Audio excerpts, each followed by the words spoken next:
민심을 읽고 여론을 분석하는 시간입니다. 화요일 코너죠. 민심 저격수 유닝 오피니언스 대표 김봉신 메타보이스 부대표 나오셨습니다. 어서 오세요. 네, 안녕하십니까. 네. 이재명 대통령 지지율부터 좀 살펴볼까요? 지난주 금요일 나온 갤럽 조사부터 소개해 주시죠. 예, 한국갤럽이 11월 18일부터 20일 조사를 했습니다. 예.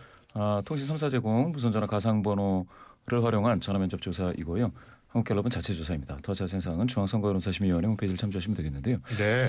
이재명 대통령 긍정평가, 그러니까 잘하고 있다라는 응답이 60%입니다. 예. 부정평가는 이제 30%인데 이거를 흐름을 보면 한 달 조금 더 전에 한 달 반 전에는 54로 바닥이었습니다. 그런데 56, 57, 63까지 올라갔을 때는 이게 에이펙 효과였는데요. 예. 그런데 59로 갑자기 한 4%포인트가 쪽 빠졌습니다.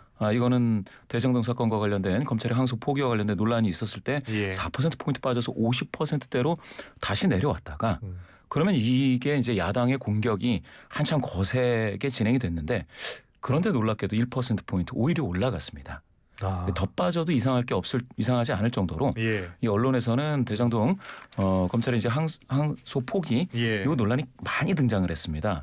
그런데 1%포인트 되려 살짝 올라갔다라는 것은 예. 지금 외교 현장에서 뛰고 있는 대통령에 대해 긍정평가가 아주 많다라고 좀 보셔야 될 거고요. 예. 그게 이제 대통령 국정 수행에 대해서 긍정 부정 이제 평가 이유 긍정 평가하시는 598명 중에서 외교라는 나는 이제 외교 때문에 긍정한다라는 이 응답이 4%포인트 많아서 34입니다. 예. 이것만 따져도 그러면 세 분 중에 두 분은 외교를 꼽고 있는데요. 여기에 에이펙 성과가 4%, 그리고요 관세 협상 타결 2%, 또 핵추진 잠수함 승인 1%가 아직 없어지지 않았습니다. 이거 다 합치면 이게 40%가 넘습니다. 41입니다. 예. 그렇게 따진다면 이거는 상당히 높은 비율로 외교에 대해서 긍정평가하고 계신 분들이 많고 그런데 이제 부정평가하시는 304분의 응답자분들 중에서는 아직도 본인 재판 회피가 3%포인트 빠졌지만 12%로 1위입니다. 예. 그리고 대장동 사건 검찰 항소 포기 압박이라고 인식하시는 분들은 5%포인트 전주보다 많아져서 11%입니다. 이건 23%죠. 그리고 법을 마음대로 변경한다 3%. 뭐 이런 정도로 나와서 사실은 외교로 완전히 긍정하고 또 검찰의 항소 포기라든지 재판 이슈로 완전히 뭐 부정하고 이게 이렇게 나뉘는 형국인데 외교 때문에 긍정하시는 분들이 많기 때문에 긍정률은 60%선을 지켰다. 이렇게 보시면 되겠습니다. 그렇군요. 윤영 대표님은 어떻게 보셨어요? 지금 보면 최근에 한 60% 내외를 유지하고 있는 것인데요. 예. 뭐 상당히 사실은 이제 높은 수치라고 할 수가 있겠죠. 왜냐하면 지금 대한민국 국민들이 사실은 대통령을 굉장히 정치적으로 바라보는 시각이 과거에 비해서 두터워졌던 상황인데 예. 그렇게 되면 성향이 좀 다른 쪽에서는 부정적으로 평가하는 것들이 뭐 상당히 강한 흐름이 있는 시기거든요. 예. 그럼에도 불구하고 나왔는데 보게 되면 우리가 흔히 이제 연령대를 많이 얘기하는데요. 이제 50대 이하는 뭐 높긴 하겠습니다만 우리가 보수층이라고 한다면 나이로 하면 60대와 70대 많이 얘기하잖아요. 그런데 70세 이상 가장 보수색이 강하다고 하시는 70대 이상에서 잘한다고 하는 응답이 50%, 잘 못한다는 응답이 34%였습니다. 예. 그러니까 보수층이 가장 많이 포진한 70세 이상의 고령층 그룹에서도 절반이 긍정적인 평가를 하고 있는 것이니까 예. 지금 굉장히 이제 60% 나오는데 주요한 배경이 된다고 할 수가 있을 텐데요. 특히 또 중도층에서는 66대 26. 그러니까 거기서 40%포인트 차이가 나고 있어요. 예. 그러니까 이런 부분들이 어떻게 보면 정치적으로 우리가 대통령 지지율이라고 표현하잖아요. 예. 사실은 이게 많이 말씀드렸지만 잘못된 표현이에요. 대통령 지지율이라는 표현은 사실은 여기에 맞지 않아요. 예. 왜냐하면 대통령 지지율이라고 한다면 대통령 지지하십니까? 라고 질문해야 되잖아요. 예. 대통령이 최근에 대통령으로서 일 잘한다고 보십니까? 잘 못한다고 보십니까? 라고 질문을 하는 거거든요. 그렇군요. 예. 그러니까 사실은 대통령 업무 수행에 대한 평가이잖아요. 예. 그러니까 실제 그에 따라서 지금 많은 국민들이 이재명 대통령에 대해서 평가를 정치적으로 하기보다는 실제 업무 수행을 열심히 한다, 뭐 이런 거 성과를 낸다, 그런 업무 수행 자체에 대한 평가를 하는 시각이 지금 약간 좀 높게 형성되어 있는 것 아닌가 이렇게 분석할 수 있을 것 같습니다. 그렇군요. 예. 예. 방금 말씀 주신 것처럼 한 가지만 덧붙이자면 예. 이 연령대에서도 지금 부정률이 더 높은 곳은 없는데 재미있는 건 지난주에는 대구 경북에서는 부정률이 더 높았습니다. 지역별로 보면. 예. 그런데 대구 경북에서 긍정은 4%포인트 긍정률이 빠졌습니다. 아. 그런데요. 부정률은 10% 포인트 더 빠졌습니다. 예. 그러다 보니까 대구 경북에서 긍정 부정이 41대 38이 된 거예요. 네. 50원비 이내이긴 하지만 이제는 지역별로 봐도 권역별로 봐도 부정률이 더 높은 곳은 없는 거죠. 그렇게 따진다면 에이펙 성과로 지역에 이제 갔다던가 아니면 여당 대표가 또 지역에 간다든가 대구에 간다든가 험지 방문을 한다든가 이런 것들이 영향이 있다고 봐야 될 것 같습니다. 그러니까 이제 우리가 과거에 저런 경우도 있었어요.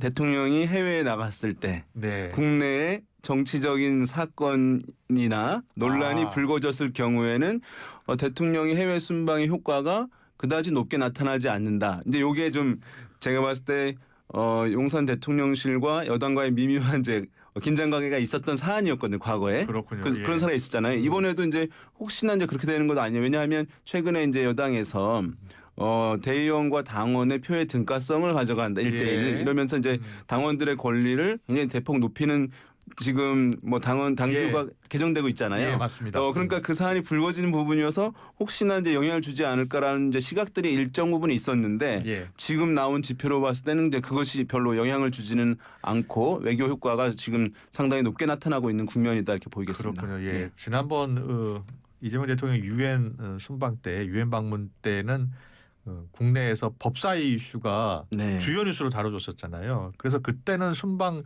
외교 효과가 많이 좀 낮게 나왔다 이런 평가가 많았었잖아요. 네, 해외 대통령이 나가게 되면 예. 어쨌든 제일 큰 효과는 집중적인 조명을 받는 거예요. 예. 미디어에. 예. 근데 국내 굵직굵직한 정치적 사안들이 불거지게 되면 신문의 지면도 제한적이지만 방송 등의 그 공간도 그래요. 사실 예. 제한적인 것이니까 그러면 양이 줄어들게 되는 것이니까 예. 그 영향을 안 받을 수가 없겠죠. 그래요. 정당 지지율은 어떻게 있었습니까? 예, 나왔습니까? 같은 조사에서 더불어민주당 43%, 예. 그다음에 국민의힘이 24%, 그다음에 조국혁신당과 개혁신당은 각각 3% 나왔는데요. 예. 이게 재미있는 게 더불어민주당이 43이라고 말씀드렸는데요. 이게 43이 상당히 낮은 수치가 아닌 높은 수치입니다. 이게 왜 그러느냐? 이번 정부가 들어서고 대통령이 취임하고 나서 43, 46, 43, 46 뭐 이런 식으로 나타났습니다. 예. 그러면 이게 뭐냐? 그럼 40% 초반이니까 한 번 더 오르면은 이거는 이번 정부 출범 대통령 취임 직후와 비슷한 정도로까지 올라갈 수 있다라는 겁니다. 예. 그러니까 최근에 40%까지 내려왔다가 두 주 전에 42가 됐다가 43이 된 겁니다. 그러면은 이거는 뭡니까? 오히려 국감 때 미세하게 안 좋다가 예. 대통령 외교 성과가 나타나니까 여당도 좀 뒤늦게이지만 조금 지지도가 확산이 돼서 좋아지고 있다는 것을 의미하고요. 그런데 국민의힘이 참 국민의힘을 좋아하시는 분들은 약간 안타깝게 또 24%를 두 번 찍었습니다. 이렇게 된다라고 하면 최근에 검찰을 항소 포기 가지고 굉장히 날선 공격을 지금 하고 있는 국민의힘 입장에서는 이게 왜 안 올라갈까라는 생각을 할 수밖에 없는 상황입니다. 예. 왜냐하면 이번 정부 들어서 국민의힘의 최고점이 26%입니다. 그런데 지금은 24니까 한 2%포인트 조정된 상태에서 지금은 횡보하고 있다. 이렇게 보셔도 될 것 같고요.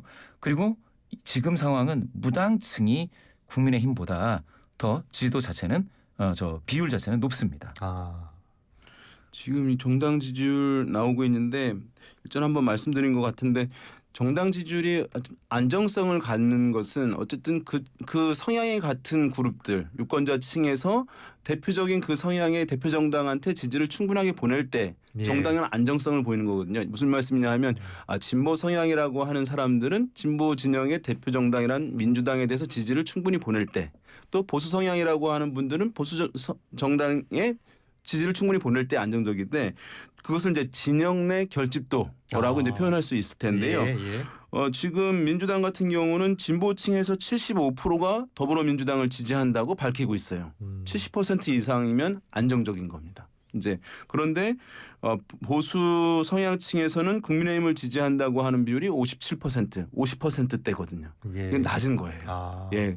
그리고 지금 중도층에서 보면은 중도층에서 아무리 사실은 차이가 나더라도 한 10%, 20% 포인트 이내에서 양당 격차가 나는 것이 일반적이긴 하거든요. 아무리 차이가 난다 하더라도. 그런데 지금 보게 되면 중도층에서 44%가 민주당을 지지한다고 하고 국민의힘을 지지한다는 응답은 16%밖에 안 돼요. 예. 거의 30%포인트 격차 나는 것이거든요. 정확히는 28입니다만은. 예. 그러니까 차이가 중도층에서 이렇게 확 나는 그런 상황이기 때문에 지금 누누이 말씀드렸지만 국민의힘은 어쨌든 지금 보수층은 더 존재하고 있는 거잖아요. 예, 그러면 예. 더 지지를 얻을 수 있는 것이거든요. 근데 지금 계속 이제 어떤 제약에 이제 걸려 있는 그런 상황이라고 할 수 있는데 저희가 이제 다른 정당 지지율 조사들이 있기는 한데요. 가끔 이제 2주에 한 번씩 나오는 조사들 중에 보면은 전국 지표 조사라고 예. 있어요. 뭐 예. 엠브레인, K스탯, 뭐 코리아 리서치, 한국 리서치 4개 조사 회사가 10일부터 12일까지 3일간 지난주 조사를 1,004명 대상으로 휴대폰 조사를 했는데요. 네. 이 조사에서 보면 다양한 조사 했는데 정책 추진을 잘할 것 같은 정당을 질문을 했어요. 그러니까 이 사안은 어느 정당이 잘할 것 같으냐라고 했는데 뭐 복지 같은 경우는 당연히 이제 진보 정당 민주당이 더 잘한다는 응답이 54%, 국민의힘은 17% 나왔는데 눈에 띄는 것은 남북 관계 및 안보 정책 관련한 부분이에요. 우리가 흔히 이제 많이 얘기하지만 뭐 경제와 안보는 보수 정당에도 경쟁력이 있다라고 하는 인식들이 있잖아요. 예. 그런데 이 조사에서는 남북 관계 및 안보 정책을 어느 정당이 더 잘 추진할 것 같은가 질문했는데 민주당 50, 국민의힘 25로 나왔거든요. 예. 그러니까 더블 스코어 차이가 난 겁니다. 그러니까 이 안보라고 하는 이슈에 대해서는 어쨌든 보수 정당이 강하게 어쨌든 그동안 여러 가지 경험들에서 우위를 보이고 있는 것이 보여왔던 것이 사실인데 예. 지금 인식에서는 이것조차도 사실은 차이가 나고 있으니까 지금 국민의힘으로서는 원래 어떤 그 정당이 그 진영이 보유하고 있는 이슈가 있어요. 이슈 예. 소유권이라고 부르거든요. 그래요? 예, 근데 경제와 뭐 안보 이런 거 이슈 소유권을 보수 정당이 갖고 있는 거예요. 그렇지만 뭐 복지, 평화 이런 것들을 이슈의 소유권은 진보 진영이 갖고 있는 거거든요. 그러면 거기서 대중이 이것은 이쪽이 더 잘해라고 하는 고정관념으로 이어져야 되거든요. 예. 지금 그게 흔들리고 있는 거예요. 그러니까 예, 정비를 충분히 지금 해야 되는 그런 상황이다 이렇게 말씀을 드리겠습니다. 예. 그 한국 갤럽 여론조사 보니까 내년 지방선거 여당 후보가 더 많이 당선돼야 하나 야당 후보가 더 많이 당선돼야 하나 이런 조사도 있었더라고요. 예. 그 말씀드리기 직전에 예. 방금 윤희용 대표님께서 말씀 주신 그 전국 지표 조사. 말씀 더 해주실래요? 그거는 저 역시 이제 통신 3사 제공. 예. 여론조사 개요요. 예. 예, 통신 3사 제공 무선 가상번호로 활용한 전화 면접 조사였다는 말씀드리고요. 예. 한국갤럽 조사에서 내년 지방선거에서 여당 후보가 더 많이 당선돼야 되느냐, 야당 후보가 더 많이 당선돼야 되느냐 이 질문이 있었습니다. 이 질문이 보통 한 달에 한 번? 예, 보통 이제 선거를 앞두고 한 달에 한 번 정도 그래요? 예. 연이어서 하게 되는데요. 방금 말씀 주신 것처럼 지난달 10월 3주에는 자 여당 후보 39, 야당 후보 36이니까 3%포인트 격차로 차이가 그랬군요. 없다고도 볼 수 있죠. 예. 5점 이내죠. 예. 그런데 이번에 이번에 에이펙 성과가 이제 있었고요. 그리고 예. 이제 국감이 끝난 이 상황에서 여당 후보 다수 당선이 42가 됐습니다. 42. 그럼 야당 후보 다수 당선은 얼마냐? 35가 됐습니다. 예. 한 달 전에 3%포인트 격차로 5점이 이내에 있었다고 한다면 지금은 무려 7%포인트 격차로 여당 후보 다수 당선이 더 높은 비율입니다. 더 벌어진 거예요? 그러면? 벌어졌죠. 자 여기서 그러면 40에 대 35가 어떤 의미냐. 정당 지도가 한번 비교를 해보시면 예. 이번에 정당이 43 나왔죠. 여당 예. 더불어민주당. 근데 42입니다. 여당 후보 다수 당선. 비슷합니다. 그러니까 정당 지도를 얻는 정도로 여당 후보 다수 당선돼야 된다라는 비율도 비슷하게 나타났습니다. 예. 자 그러면 국민의힘의 지지도는 어떻게 24였죠. 네. 그런데 야당 후보 다수 당선이 국민의힘 생각 많이들 하실 겁니다. 그러니까 이거 그대로 비교하면 되는데 35예요. 그러면 정당 지도는 24인데 예. 야당 후보 다수 당선돼야 된다라는 응답은 35로 11%포인트 더 많아졌으니 예. 그러면 선거에 임박하면 그러면 보수 성향이신 분들이 야당 쪽, 그 국민의힘 쪽으로 많이 결집을 해서 많이 표를 또 주실 거다라는 것도 이해가 되는데 예. 역으로 생각하면 그런데 정당 지도는 24%밖에 안 된다라는 것은 이제 국민의힘을 지지한다라는 것은 국민의힘을 좋아서 지지해서 투표장에 나가는 것이 아니고 예. 민주당에 대한 어떤 감정이 좀 안 좋아서 그래서 반대 투표를 행사하는 분들이 한 11%포인트 정도 되겠구나라는 것을 짐작할 수 있고요. 그렇게 되면 만약에 국민의힘이 아닌 또 다른 뭐 야당 있지 않습니까? 예. 뭐 지금 개혁신당도 있고요. 조국혁신당도 있고요. 이런 당으로도 분산될 가능성이 없지 않아 있어 보인다. 라고 해석을 할 수도 있겠습니다. 예. 더군다나 지금 보수에서는 보수 성향이신 분들 중에 70%는 야당 후보 다수 당선 이렇게 응답을 했습니다. 예. 진보 성향이신 분들은 비슷해요. 71%가 여당 후보 다수 당선 이렇게 말씀하셨는데 자 여기서 중도 성향이신 분들을 보면 44대 30, 14%포인트 격차로 여당 후보 다수 당선에 더 많이 몰려 있습니다. 이렇게 되면 국민의힘은 중도 성향이신 분들을 좀 끌어안기 위한 행보와 메시지 정말 절실하다고 볼 수가 있겠고요. 예. 지금처럼 계속 나가는 게 정당 지도도 묶여 있지만 선거 때 가서도 내년 지방선거죠. 가서도 어떻게 될지 모른다. 그래서 좀 더 분발하시면 좋겠다. 이런 결과입니다. 그래요. 이게 이제 선거를 앞두고 이런 조사가 이제 많이 나오는데 지금은 뭐 아주 무색무취하게 여당 후보가 많이 당선돼야 한다, 야당 후보가 많이 당선돼야 한다 이렇게 질문을 했어요. 네. 사실 이제 이 질문 안에 들어있는 것은 야당 후보가 많이 당선돼야 한다는 것은 정부 여당에 대한 견제를 해야 한다.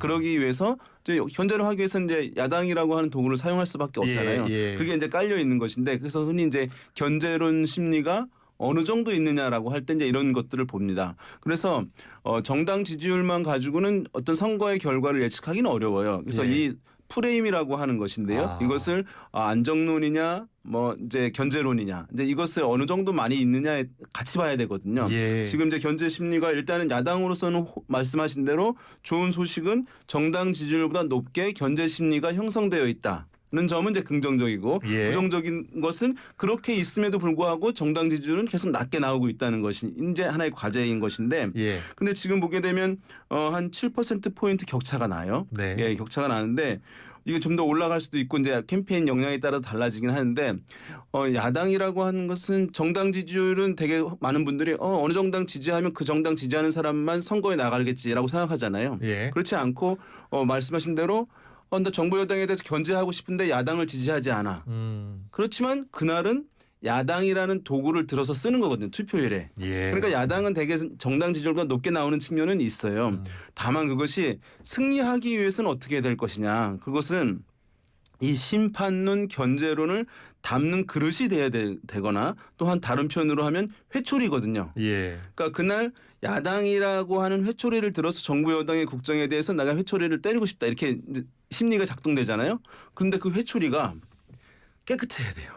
그러니까 유권자들이 쉽게 그 회초리를 들을 수 있는 조건을 야당은 만들어야지 실제 정당 지지율보다 충분히 많은 득표를 할 수 있는 것이거든요. 예. 근데 여러 가지 뭐 비판들이 있는 부분들을 해소를 안 하게 되면 그 심판론 견제론이 형성되어 있다 하더라도 유권자들이 그 도구를 쉽게 들 수 없기 때문에 작동이 더디 제약이 될 수밖에 없거든요. 예. 그런 측면이 있다는 점 지금 약간 지표들이 이제 그런 부분들 감안해야 될 부분들이 있어서 야당의 지도부가 좀 고민을 하면 좋을 것 같습니다. 그렇네요. 예. 이런 거 질문할 때는 먼저 보통 이제 대통령 지지율부터 물어봅니까? 대통령 지지율 먼저 물어보고 네. 그다음에 당 지지율 물어보고 그 당 지지율 같은 경우는 조사 기관마다 좀 다르긴 한데요. 예. 앞에 묻는 경우들도 있습니다만은 뒤에 묻는 경우들도 이제 많이 있고 그리고 이제 이런 이슈별로 물어보는 거예요. 여당 후보 당선. 예. 전화 면접 조사에서는 국정 긍부정을 맨 먼저 물어보는 게 이제 일반적인 관례고요. ARS 조사 중에서는 국정을 먼저 물어보는 경우도 있지만 정당을 먼저 물어보는 경우도 있고 그래요. 방금 윤 대표님 말씀 주신 것처럼 정당을 맨 뒤로 빼는 경우가 있습니다. 예. 그런 경우에 그러면 앞에 이슈에 의해서 정당 지도가 영향을 받는 거 아니냐. 그게 정상이다 이렇게 해석을 하시는 거죠. 그러니까 이슈에 따라서 영향을 받아야 된다라고 그래요. 예, 말씀하시면 뒤로 이 놓습니다. 각종 여론조사가 정치적 이슈 여론조사가 되면 네. 지지 성향에 따라 달라질 수 있잖아요. 그렇죠.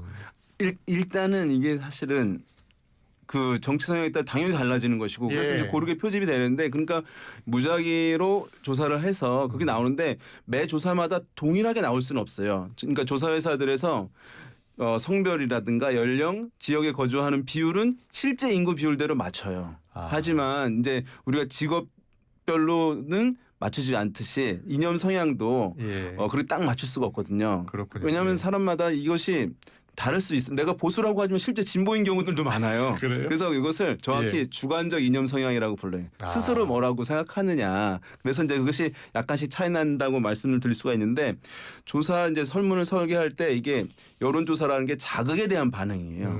그러니까 바늘로 찔렀을 때 나오는 소리랑 뭐 이제 큰 곡괭이로 찔렀을 때 나오는 소리가 다를 수밖에 없잖아요. 그렇죠. 그러니까 예. 어떤 자극이 들어가냐에 따라서 응답이 달라질 수밖에 없는데 앞에 어떤 설문조사 문항들을 넣느냐에 따라서 영향을 받게 돼요. 그것을 이제 질문지 순서 효과라고 부르거든요. 질문지 순서 효과라는 게 있어요? 네, 그래서 앞에 어떤 그 정부에 잘못한 일을 쫙 물어봐요. 한 10개. 예. 그다음에 이 정부가 잘한다고 보십니까? 잘못한다고 보십니까? 물으면은 확 떨어지게 되거든요. 의도적인 거 아니에요, 그러면? 그래서 논란이 되죠. 그래서 예. 이제 이게 공개가 돼서 어느 조사 회사가 했을 때 이런 순서로 해서 문제가 없었다 이런 것들이 할 수 있도록 오픈되게 하는 것이 중요하죠. 네. 그래서 중앙선거 여론조사심의위원회 홈페이지를 꼭 네. 참조해야 되겠네요. 알겠습니다. 관련해서 갤럽이 또 한국 경제 전망을 묻는 질문이 있었더라고요. 경기 낙관론, 비관론 어떻게 나왔습니까? 예. 경제 전망은 경기 전망 그리고 살림살이 전망, 국제 분쟁 증강과 관련된 인식 이렇게 묻게 되는데요. 예. 경기 전망이 이제 묻게 되면 좋아질 것이냐 나빠질 것이냐 이렇게 묻고요. 예. 그 두 개의 격차를 가지고 넷 스코어라고 이제 발표를 합니다. 이번에 40%가 좋아질 것, 35%가 나빠질 것. 그래서 5% 포인트 격차로 이제 좋아질 것이다가 더 많으니 파란색 글자로 이제 5라고 이렇게 딱 썼습니다. 예. 넷 스코어를. 그런데 예. 이게 지난 정부 시절에는 나빠질 것이다가 막 60, 50%에서 60% 초반까지 예. 상당히 많았습니다. 그러다 보니까 네스코를 보면 빨간색으로 두 자릿수가 계속 이어졌다가 그렇군요. 이번 6월에 그러니까 6월이면은 이제 그 조기 대선이 있었던 시기죠. 예. 그때 좋아질 것이다라는 응답이 갑자기 52가 돼요. 정권이 바뀌니까 그래요? 좋아질 것이다라는 응답이 52가 돼버립니다. 예. 정권의 어떤 교체에 대한 기대 이런 것들이 나타나는 것이죠. 예. 그리고 나서 47, 35, 32, 30% 쪽으로 30%대로 약간 빠지다가 이번에 갑자기 40이 된 거예요. 예. 7% 포인트가 좋아진 겁니다. 그래요? 그래서 이 한국갤럽의 이 경기 전망 지표에서 오랜만에 파란색이 등장을 했는데 이게 그게 오랜만에 나온 거예요? 오랜만입니다.